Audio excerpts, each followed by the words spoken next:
right, today is all about framing or coming up with a composition from a photograph. So we're working on these two different thumbnail sketches that you need to do before you submit your project, and we have a bunch of photographs of still lifes that we took in class. So you're going to be going through these, and what you should do is use a viewfinder. So you're going to use a viewfinder and you're looking for a good composition.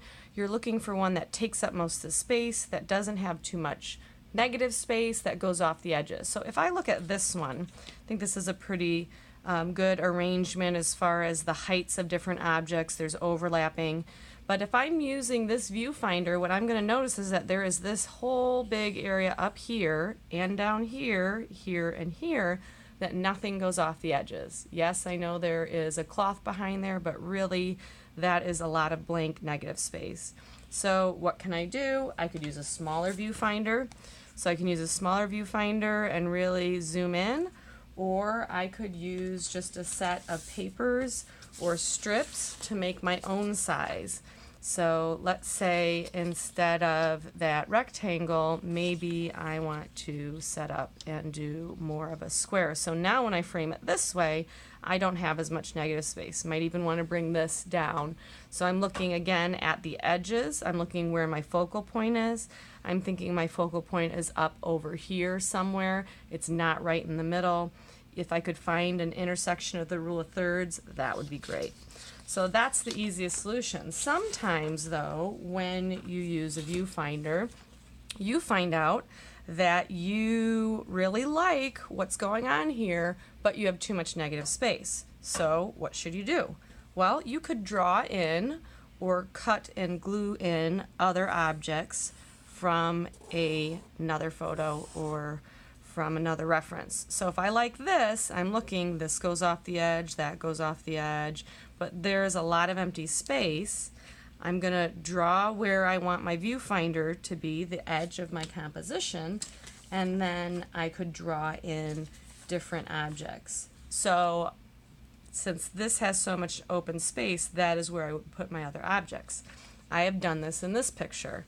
So I made my own cropping, but there was just not a lot of overlap in this piece, and there was a lot of open negative space. So from another picture, I drew in some leaves. They're going off the edge, they're doing more overlapping, so I've made a better composition, and I could just use that.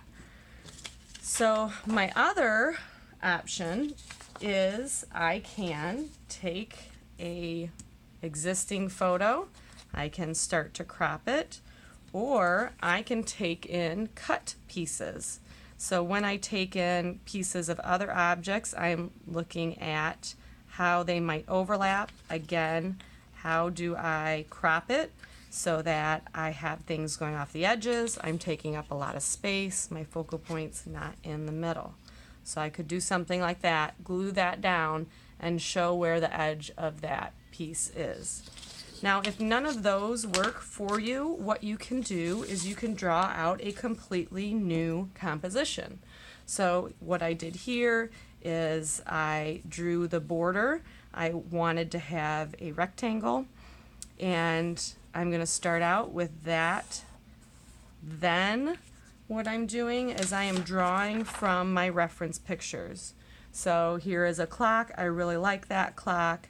But I don't want it in the lower left corner. Maybe I want it in the upper right. So with my pencil, I'm doing it in marker right now. With my pencil, I'm going to start to lay out those objects.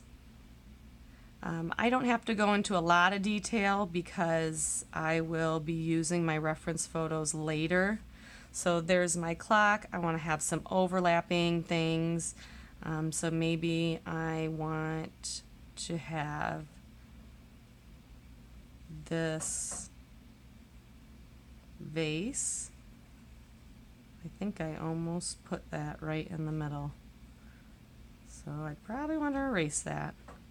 So I can continue to draw from my reference objects till I have a good composition. But either way, you're going to need to submit 2 thumbnail drawings. You can just submit a cropped photo, like this. So this is one composition.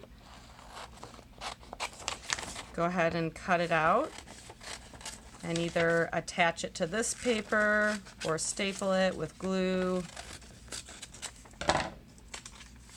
That would be a second one. So I could have a drawing, I could have a photo, I could have two photos. But you need to come up with two good compositions, their layouts that are going to show me and your peers what you plan on doing and how you plan on laying out your still life.